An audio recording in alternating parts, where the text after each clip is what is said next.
अस्सलाम वालेकुम students, welcome to teacher online. Students, आज हम पेपर पैटर्न डिस्कस करने जा रहे हैं 14-23 का 1423 इंग्लिश की बुक अल्लामा इकबाल ओपन यूनिवर्सिटी की बीए की फर्स्ट सेमेस्टर की ये बुक है। एक जो चीज़ मैंने महसूस की है कि तलबा को ये पता ही नहीं होता कि यार पेपर में क्या पूछा जाएगा, पेपर में आता क्या है, बुक में कुछ और है, पेपर में कुछ और आ जाता है। तो इस हवाले से स्टूडेंट्स बहुत परेशान रहते हैं और यूनिवर्सिटी वाले भी यही करते हैं। मसलन मैं आपको मिसाल देता हूँ। पहले फैक्ट्स एंड ओपिनियंस एक टॉपिक है, यानी हकीकत और अंदाज़ा। एक बार ये होता है कि वो कहते हैं इस पे 10 जुमले लिखें, 10 फैक्ट्स पे, 10 ओपिनियन पे। नेक्स्ट टाइम जब पेपर आता है तो वो 5 जुमले खुद से दे देते हैं। हाँ जी, ये फैक्ट्स है या ओपिनियंस में आता है, किस में आता है जी? यानी कोई एक जुमले के बारे में पूछते हैं कि ये क्या है, ये फैक्ट है या ओपिनियन है। तो स्टूडेंट्स परेशान रहते हैं कि यार ये है क्या। हमें तो सिर्फ इतना पता है कि एक डायलॉग आता है, एक ऐसे आता है, एक लेटर या एप्लीकेशन। उसके बाद के जो क्वेश्चन हैं हमें उनकी समझ ही नहीं आ रही। असल मामला ये है कि वे ऑफ क्वेश्चनिंग, यानी क्वेश्चन करने का तरीका जो है वो कोई भी हो सकता है, ठीक है। अगर आपकी इंग्लिश ठीक है तो आप क्वेश्चन गौर से पढ़ें और उसके मुताबिक जो उसने पूछा हुआ है हूबहू उसी के मुताबिक ही आंसर देने, ठीक है। आंसर करके आ जाएं, इंशाल्लाह कभी आप फेल नहीं होंगे। ये वीडियो थोड़ी सी लंबी होगी, बर्दाश्त करना आपने, लेकिन बहुत फ़ायदेमंद है, ठीक है। 2017, 18, 19, 20, 21 और जो 22 में आपने पेपर दिए यानी पिछले सेमेस्टर में, तो इन सारे पेपर्स को मैंने देखा, पढ़ा, तो मैंने एक तरतीब दी है क्वेश्चंस की कि ये वो क्वेश्चंस हैं जो बार बार रिपीट होते हैं और कुछ नॉन रिपीटिंग क्वेश्चंस हैं। क्वेश्चन तो बुक में मौजूद हैं लेकिन आते बहुत कम है, वो बहुत रेयर क्वेश्चन है वो, ठीक है।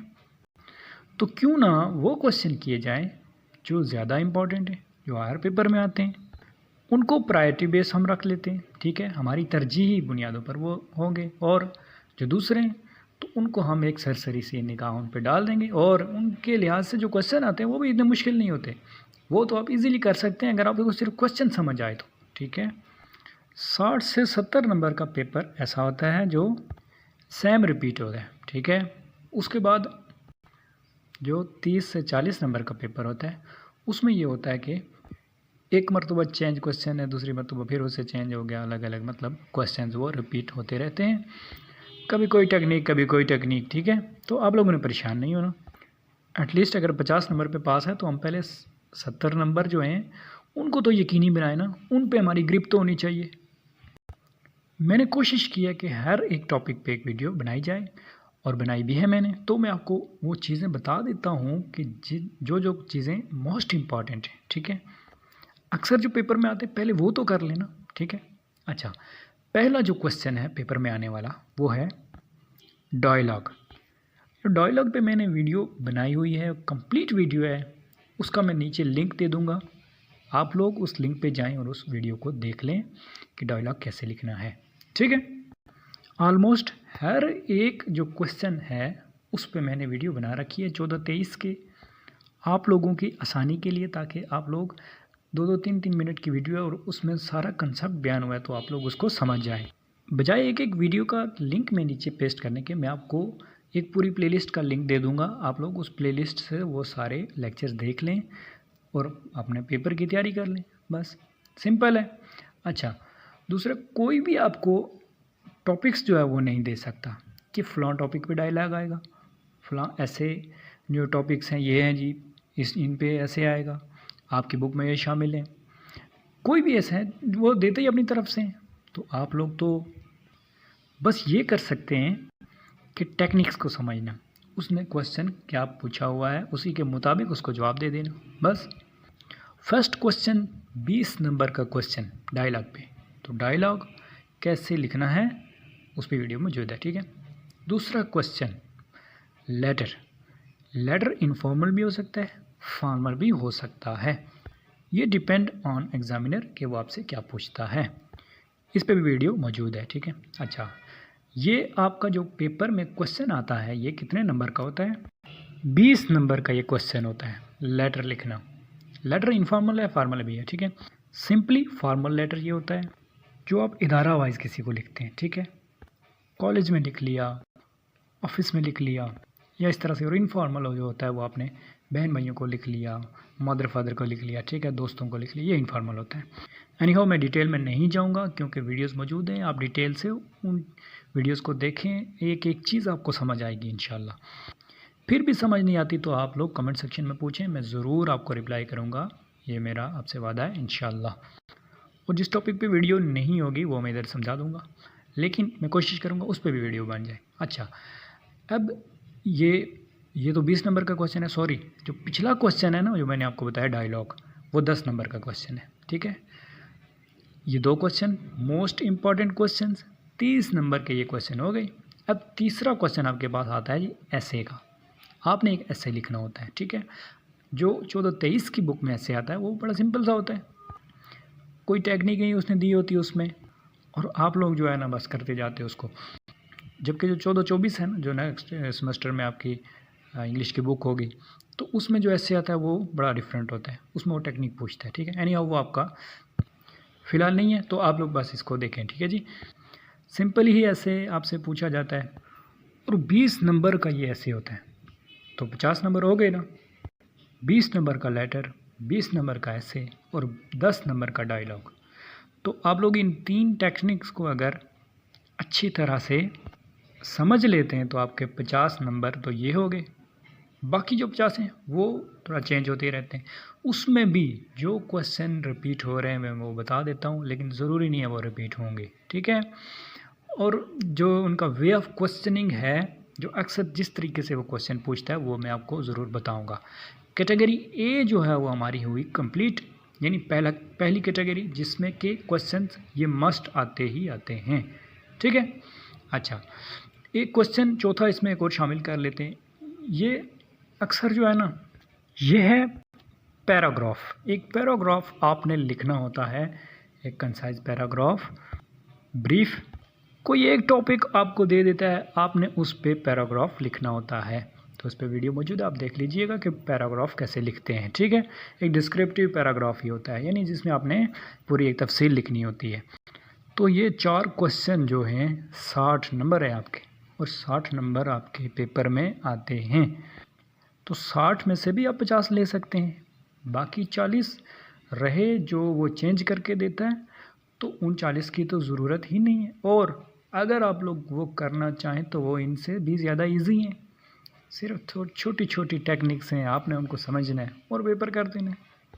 अब उसमें जो टॉपिक्स हैं वो टॉपिक्स बहुत ज़्यादा हैं, और क्वेश्चंस और जो नंबर हैं उसमें से कम है वो, ठीक है, लेकिन हैं ईजी, ठीक है। ज़ाहिर सी बात है जी, जो चीज़ इजी है वो ज़्यादा होगी, और जो थोड़ी मुश्किल है वो कम होगी, और नंबर का एक जो बैलेंस है, तवाज़न है, वो चलता रहता है। अच्छा, अब छोटे छोटे जो टॉपिक्स हैं उनमें भी मैं पहले आपको वो टॉपिक्स बताऊंगा जो आपने इससे पहले भी किए हुए हैं, जैसे एक्टिव वॉइस, पैसिव वॉइस वगैरह, ठीक है। तो आइए चलते हैं अब कैटेगरी बी की जानिब। कैटेगरी बी में हमारे पास जो पहला क्वेश्चन है वो आपसे पूछ सकता है कि डायरेक्ट और इनडायरेक्ट स्पीचेस के बारे में, ठीक है। डायरेक्ट स्पीचेस आपको दे देगा, आपने उसमें से इनडायरेक्ट बनाना होंगे, वीडियो मौजूद है, ठीक है।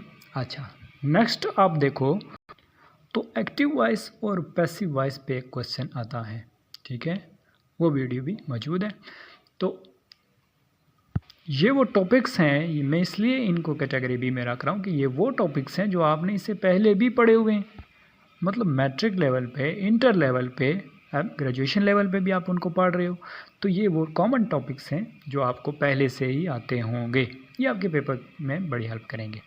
अच्छा, नेक्स्ट है कि यह है जी पार्ट्स ऑफ स्पीच के बारे में, ठीक है, यानी किसी भी जगह वो आपको कुछ भी देकर आपसे पूछ सकता है कि इसमें नाउन क्या है, प्रोनाउन क्या है, प्रपोजिशन, कंजंक्शन, इंटरजेक्शन वगैरह वगैरह। ये पार्ट्स ऑफ स्पीच जो आप लोग मेरे ख्याल में 2-3 क्लास से पढ़ते आ रहे हैं। अच्छा, जैसे वो पूछ सकता है कि अहमद लिव्स इन लाहौर, अहमद लाहौर में रहता है, तो वो पूछेगा कि इसमें नाउन क्या है, ठीक है, तो आपने बताना है कि नाउन अहमद है, ठीक है, यानी किसी शख्स का नाम, जगह या चीज़ का नाम नाउन होता है। अच्छा, तो ये पार्ट्स ऑफ स्पीच इस तरह से कोई भी पूछ सकता है, जैसे कि एडजेक्टिव पूछ सकता है, ठीक है ना। इसमें सिफ्त जो होता है, यानी Ahmad is a nice boy, तो नाइस वो पूछेगा कि इसमें एडजेक्टिव क्या क्या चीज़ें हैं। तो पार्ट्स ऑफ स्पीच आप लोगों ने अच्छी तरह से देख लेने हैं। हाँ, पार्ट्स ऑफ स्पीच पे मेरी वीडियोस नहीं हैं, मुझे याद अभी आया कि भाई इस पे भी वीडियोस बनानी चाहिए। हो सकता है बना लूँगा, लेकिन अगर ना भी बनाऊँ आप लोगों को खुद आने चाहिए। अगर नहीं भी आते तो किसी और को वीडियो देख लेना या बुक से इनको प्रिपेयर कर लेना, लेकिन पार्ट्स ऑफ स्पीच आपको याद होने चाहिए, ये बड़ी इंपॉर्टेंट चीज़ है इंग्लिश में। अच्छा, और इस तरह से हमारी ये कैटेगरी बी कंप्लीट हुई, जिसमें कि वो क्वेश्चन शामिल होते हैं और 10 नंबर का या 5 नंबर का क्वेश्चन इसमें से आता है कि आप लोग direct indirect, active voice, passive voice या पार्ट्स ऑफ स्पीच, इनमें से किसी पर ये क्वेश्चन आपको गिवन है और आप इसमें से पार्ट्स ऑफ स्पीच देखें, या फिर इसको डायरेक्ट है तो इनडायरेक्ट में कन्वर्ट करें, या एक्टिव है तो इसको पैसिव में कन्वर्ट करें। अच्छा जी, अब कैटेगरी सी की तरफ चलते हैं हम, जिसमें कि वो शामिल होंगे वेरी इजी, ठीक है। इस कैटेगरी को हम नाम दे सकते हैं कि वेरी इजी, बहुत आसान जो है, लेकिन आप लोगों ने पहले नहीं पढ़े हुए। और ये इसमें एक दो क्वेश्चन तो ऐसे हैं जो हर पेपर में शामिल होते हैं और बड़े इजी भी हैं, तो मैं आपको बता देता हूँ कि वो कौन कौन से होते हैं। अच्छा, पहला तो इसमें है कि सेंटेंस मेकिंग, ठीक है, जुमले बनाना। आसान से जी उसने अल्फाज दिए होते हैं और उसके जुमले बनाने होते हैं आपने। अच्छा, जुमले में एक टेक्निक वो इस्तेमाल करता है, वो टेक्निक ये हो सकती है, जैसे आपको पिछले रिसेंटली पेपर में डिस्कस किया हुआ है, उसकी वीडियो मौजूद है, तो उसमें उसने पूछा हुआ था कि ये जुमले इससे बनाएं, लेकिन इसके इफ़ेक्ट्स पे जुमले बनाएं। जैसे पोल्यूशन है तो आपने इसके इफ़ेक्ट पे जुमला बनाना है कि पोल्यूशन से क्या असर हो रहा है, तो फिर आपने वो उसमें थोड़ी टेक्निक तो ज़ाहिर है इस्तेमाल करनी है कि जुमला बनाते हुए आपने उसको उसके इफ़ेक्ट को ज़ाहिर करना है। ऐसा नहीं है कि आप लिख लेंगे there are 3 types of pollution की 3 किस्में हैं जी, 3 ही होती हैं, एनी हाउ आई थिंक 4 होती हैं, नाइस एयर, वाटर, लैंड, इस तरह से। अच्छा चलें यार, तो आपने पोल्यूशन के असर पे जुमला लिखना है, तो आप लिखेंगे land pollution causes various disease in human beings. जो ज़मीनी आलूदगी है वो मुख्तलिफ़ बीमारियाँ फैलाती है इंसान के अंदर, तो तब जाकर उसका ये जुमला पूरा होगा। तो ये जुमले वाला जो है वो कभी कभार आपको थोड़ी सी टेक्निक के साथ जुमला पूछता है आपसे, समझ गए ना।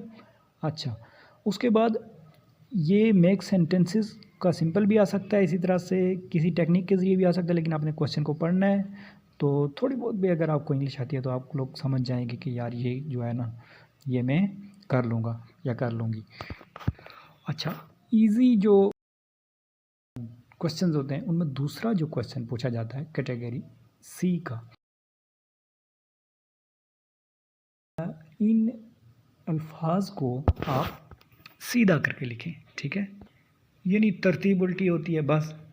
जैसे ground the playing boys are in, तो आपने इसको सीधा करके लिख लेना, boys are playing in the ground, बस। कितना काम है जी, बहुत आसान, ठीक है। ये 2 देख लें, कितने को मुश्किल है ये। अच्छा, इसमें थर्ड जो एक चीज़ दी जाती है आपको, फैक्ट्स एंड ओपिनियन, ये लफ्ज़ 2 आपने याद रखने हैं। फैक्ट्स कहते हैं हक़ाइक़ को, हकीकत को, और ओपिनियन कहते हैं अंदाज़े को, ठीक है, मेरे ख़्याल के मुताबिक, मेरी राय के मुताबिक, मेरे अंदाज़े के मुताबिक, ठीक है।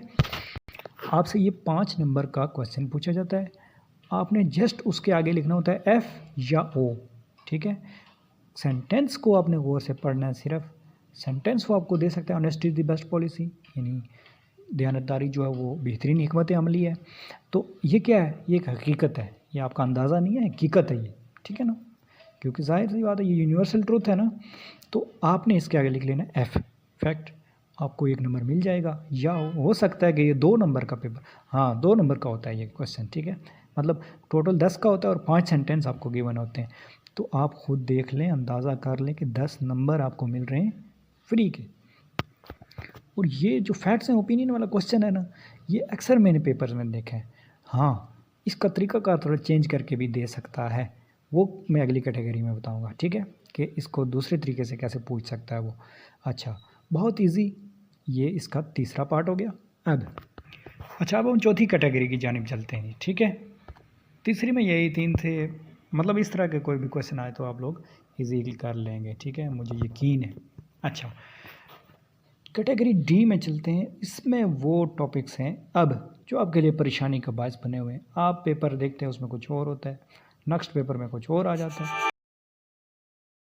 तो ये अक्सर स्टूडेंट्स के लिए दर्द सर बना हुआ है, और है भी ऐसा ही कि बुक को देखने से कुछ और समझ में आता है और पेपर में कुछ और आ जाता है। तो जाहिर सी बात है तलबा के लिए परेशानी ज़रूर है, ठीक है, लेकिन आप टेक्निक को समझेंगे, ठीक है। ये मैं आपको बताऊं कि मैंने ये 5 पेपर एक साथ किए हुए हैं, 18, 19, 20, 21 और 17 का भी गालिबन पेपर है इसमें जी पहला टॉपिक है जॉब एप्लीकेशन, ठीक है। इस पर भी वीडियो मौजूद है, देख लेना। जॉब एप्लीकेशन लिखने का तरीक़ेकार ये बहुत मैटर करता है, अच्छी तरह से इसको देखना है और ये समझ लें आप कि फ्री के नंबर हैं। अक्सर जो है ना जॉब एप्लीकेशन सेम सेम आती है, ठीक है ना। तो ज़ाहिर सी बात है तकरीबन वही वर्ड्स इस्तेमाल होते हैं, ठीक है। तो ये देख लेना अच्छे से, और ये आपको इसी प्लेलिस्ट के अंदर मिल जाएगी, ठीक है, जिसका मैं लिंक नीचे आपको डिस्क्रिप्शन में दे दूँगा। अच्छा, उसके बाद जी दूसरा इस पर टॉपिक आता है जी परमिशन और रिफ्यूज़ का। चंद सेंटेंसेस आपको दे देता है। मसलन दोस्त आपसे कार मांग रहे हैं, ठीक है, तो आप उसे या तो परमिशन दे देंगे या रिफ्यूज़ कर देंगे। जिस तरह इसने कंडीशन में पूछा हुआ है तो आप उस कंडीशन में या दोनों भी लिखेंगे, ठीक है ना। मसलन वो कह रहा है कि परमिशन और रिफ्यूज़, इस पे दोनों सेंटेंसेस लिखें, या सिर्फ कहेगा परमिशन लिखें या सिर्फ कहेगा रिफ्यूज़ लिखें। तो अगर आप दोस्त को कार देना चाहते हैं तो आप उसे देकर ये कह सकते हैं कि yes sure but you have to take care of it. हाँ, यकीनन आप ये नहीं इस्तेमाल कर सकते, लेकिन आपने इसका ख्याल रखना है। इस तरह से एक छोटा सा सेंटेंस खुद से बनाना होता है, ठीक है ना। सिर्फ यस नो से काम नहीं चलेगा अब आप ग्रेजुएशन लेवल पे, ठीक है। अच्छा, दूसरी चीज़ कि अगर आपने इनकार करना है तो कैसे करना है। मुझे खुद चाहिए कार, या इस तरह से, ठीक है। Sorry I have to go outside, यानी मैंने कहीं बाहर जाना है। I will go to work, यानी मुझे काम पर जाना है, इस तरह से। मतलब आप किसी भी तरह से इसको इनकार कर लेंगे, ठीक है, लेकिन अच्छे अल्फाज में करना है इनकार, ठीक है। यस या नो, इससे काम नहीं चलेगा। अच्छा जी, इसमें जो नेक्स्ट टॉपिक आपसे पूछा जाता है फैक्ट्स एंड ओपिनियन, अगेन आ गया, ठीक है जी। फैक्ट्स एंड ओपिनियन में आपसे एक पूरा 10 नंबर का या 20 नंबर का क्वेश्चन पूछा जाता है कि एक पिछले पेपर में मैं आपको मिसाल दे देता हूँ उसकी। उसमें कुछ इस तरह से सवाल आया हुआ था कि औरतें जो हैं वो पाकिस्तान की तरक्की में हिस्सा ले रही हैं, women are taking part in the progress of Pakistan. Briefly explain 10 facts and 10 opinion about the women participation in the progress of Pakistan, या इस तरह से कोई सवाल था, ठीक है। ये मैंने तो खैर अपनी तरफ से बताया, लेकिन था इसी तरह का कि औरतें हिस्सा ले रही। तो आप 10 इस पे हक़ाइक़ लिखें और 10 अंदाज़े, ठीक है। तो ये क्वेश्चन मैं आपको मज़े की बात बता दूं कि ये जो हालिया 2022 में पेपर हुआ है उसमें ये शामिल था। ऑटम 2021 का पेपर जो कि 2022 में हुआ था उसमें, ठीक है। तो फैक्ट्स एंड ओपिनियन आपको इस तरह से भी पूछा जा सकता है, और जैसे पिछली कैटेगरी में मैंने डिस्कस किया उस तरह से भी पूछा जा सकता है। अब नेक्स्ट देखें, तो आपने कोई से भी लिख लेने, ठीक है। ओपिनियन और फैक्ट्स जो है ना, इनमें परेशान नहीं होना आप लोगों ने। वुमेन के बारे में जैसे लिखना है ना, तो आपने फैक्ट में इस तरह से लिख लेना है कि लिटरेसी रेट जो है वो बढ़ रहा है, ठीक है। तो इस वजह से पाकिस्तान की तरक्की में औरतें भी हिस्सा ले रही हैं, यानी उनकी जो शरह ख़वानदगी वो बढ़ रही है, ठीक है। अब जो औरतें हैं वो तालीम हासिल कर रही हैं इस वजह से, इस तरह मुख्तलिफ़ स्किल सीख रही हैं। इसी तरह से लॉ हमारा जो है वो सख्त हो गया है, औरतों के कवानीन के बारे में सख्ती है, इसलिए औरतें खुल के काम करें वगैरह वगैरह, ठीक है। ये कहा कि कुछ और ओपिनियन के मुताबिक आप लिख लेना कि देहात में जो है औरतें तालीम हासिल कर रही हैं, इसी तरह से औरतों को तालीम हासिल करने में आसानी है, ये वो, मतलब अपनी तरफ से कुछ भी लिख लेना यार, ठीक है। पेपर पास करना ना हो जाएगा। बस फैक्ट्स एंड ओपिनियन में इतना फ़र्क समझ लो यार, फैक्ट्स जो है ना वो बिल्कुल एक्यूरेट होना चाहिए, ठीक है। ओपिनियन में है ना जो थोड़ा आपने लूज़ छोड़ देना काम को, लूज़ मीन एवं इधर उधर की देनी है, ठीक है ना, तो वो आपका अंदाज़ा कहलाएगा, ठीक है। और फैक्ट्स में हक़ाइक़ पे बिल्कुल एक्यूरेट बात करनी है आपने, बस फैक्ट्स एंड ओपिनियन। अब नेक्स्ट जो टॉपिक है वो है कि आप किसी से कोई इन्फॉर्मेशन लें और उससे क्वेश्चंस करें, ठीक है। ये क्वेश्चन WH भी हो सकते हैं और आम भी हो सकते हैं, ठीक है। यानी WH क्वेश्चन आपने उससे करने हैं। जैसे आप एक दुकानदार के पास गई हैं या गए हैं, तो इसी तरह से आप पुलिस ऑफिसर हैं, आपने क्रिमिनल को पकड़ लिया है, ठीक है, जैसे ये रिसेंटली पेपर में भी आया भी हुआ था, तो आप उसे 10 क्वेश्चन करें या किसी से भी क्वेश्चन कर रहे हैं जी 10 क्वेश्चन, तो आप ये क्वेश्चन माइंड में रख लो कि आप पहले अपनी ज़िंदगी में, ठीक है ना, रियल में आप सोचना कि यार अगर ये मेरे से रियल में हो जाए तो मैं इसे उर्दू में, मैं इसे पश्तो में, मैं इसे अपनी इलाकाई ज़ुबान में, पंजाबी में, मैं इसे क्या क्वेश्चन करूँगा या क्वेश्चन करूँगी, ठीक है। फिर उसकी इंग्लिश बना के लिखना, इतनी मुश्किल इंग्लिश ना लिखना कि फंस जाओ उधर से नंबर आपके काट जाएँ। आपने बस इस तरह से लिख लेना ना कि सीधे सीधे उन उर्दू को इंग्लिश में थोड़ा सा कन्वर्ट किया और जनाब उससे पूछ लिया, बस, ठीक है, इन्फॉर्मेशन उससे मालूमात लेने के लिए। तो ये क्वेश्चन जो है ये भी आपके पेपर में शामिल होता है, ठीक है। अच्छा, इस कैटेगरी में अब हम नेक्स्ट क्वेश्चन देखते हैं। अब एक क्वेश्चन आपको आ सकता है कि फ़लाँ ये सेंटेंस दिया हुआ है, उसमें आखिरी जो खाली जगह वो खाली होती है और आपने उसमें उसी के सेंटेंस के अंदर से उसका मानी मानी देख के नीचे लिखना होता है, ठीक है। नहीं समझ आए, सुन लो। When the thief made insolent remark towards the policeman, he sent him to the SHO for being dash, यानी insolent remark। अब उसने उसके नीचे अंडरलाइन किया हुआ इसको कि आप इसका मानी, अब ये नीचे जो मैंने खाली जगह छोड़ी है उसमें इसका मानी लिखो। तो आपने इंसुलेट रिमेक कहते हैं नामुनासिब रवैया, गैर मुनासिब जो रवैया होता है, बदतमीज़ी, इस तरह से। जब उसने पुलिसमैन के साथ चोर ने गैर मुनासिब या नामुनासिब रवैया इख्तियार किया तो उसने क्या किया, he sent him to the SHO, उसने SHO की तरफ उसको भेज दिया। फॉर बीइंग, किसके लिए, मतलब किस वजह से भेजा, तो इंसोलेंट रिमेक।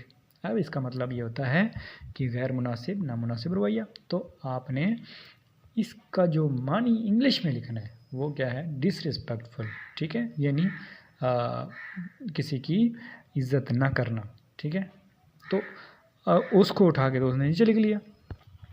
तो इस तरह से आपको कोई क्वेश्चन पूछे जा सकते हैं और खाली जगह दी जा सकती हैं, तो आपने उनका मानी नीचे लिख लेना है, ठीक है।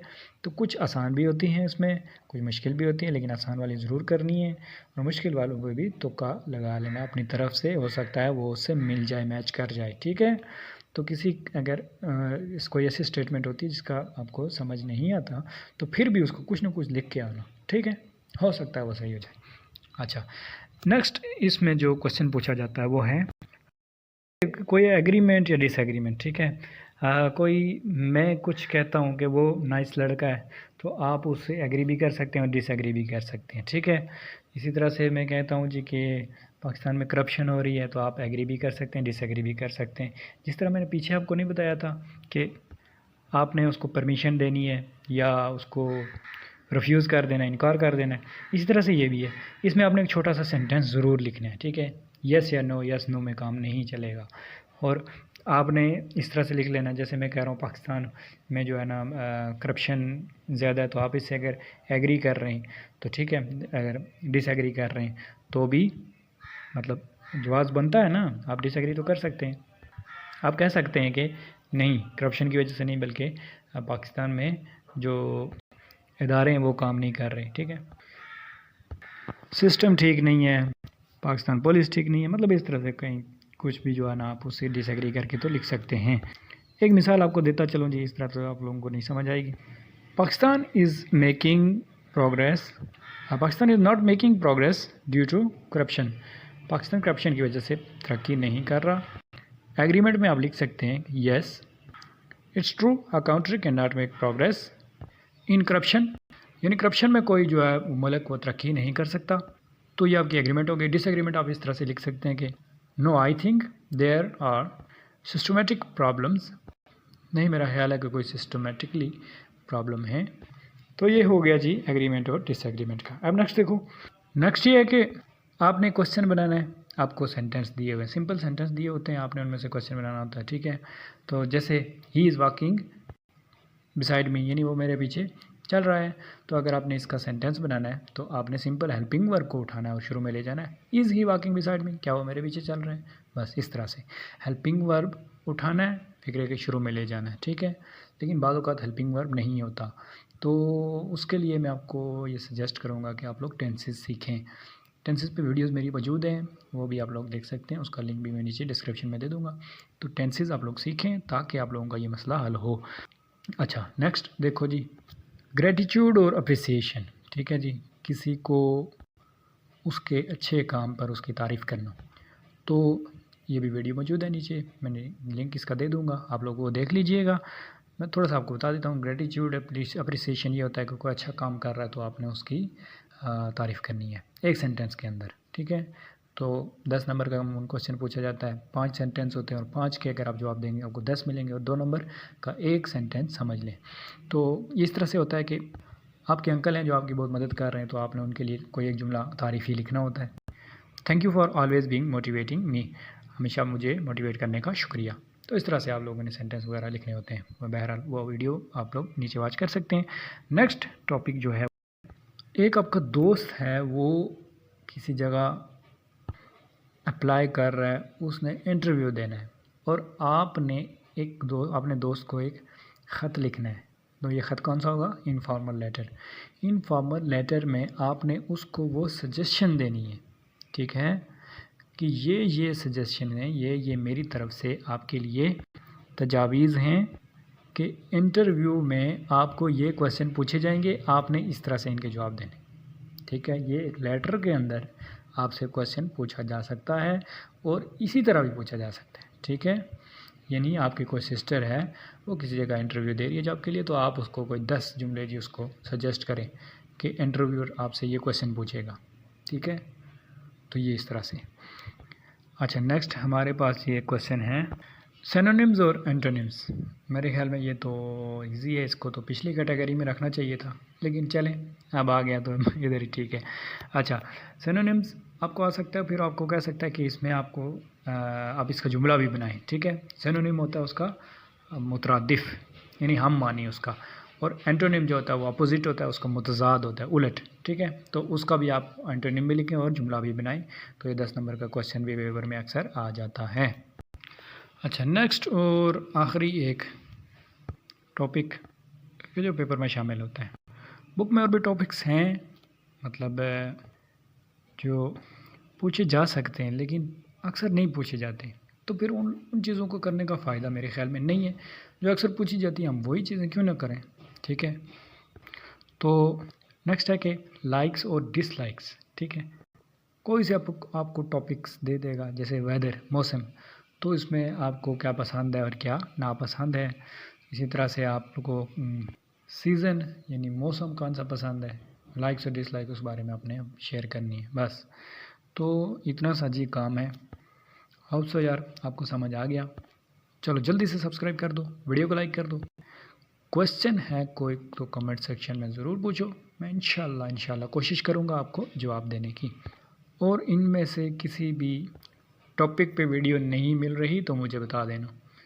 होप सो, यानी इन पे तो सब पे मैंने खुद ही बना रखी है, अगर नहीं मिल रही तो मुझे बता देना, तो मैं उस पर भी वीडियो बना दूँगा। एक आध शायद है वो पार्ट्स ऑफ स्पीच वाला जिस पे नहीं बनी, बाकी तो सब पे बनी हुई है। तो जितना इजी हो सका मैंने आपको कैटेगरीज़ में डिवाइड करके बताया है इसमें। होप सो अब आपको समझ आ गया। तो वीडियो अगर इन्फॉर्मेटिव थी आपके लिए, वीडियो अच्छी लगी है, वीडियो को लाइक ज़रूर करें और चैनल को सब्सक्राइब नहीं किया हुआ तो अगेन आपसे रिक्वेस्ट है चैनल को सब्सक्राइब कर दें। मिलते हैं नेक्स्ट वीडियो में, तब तक के लिए अल्लाह निगहबान।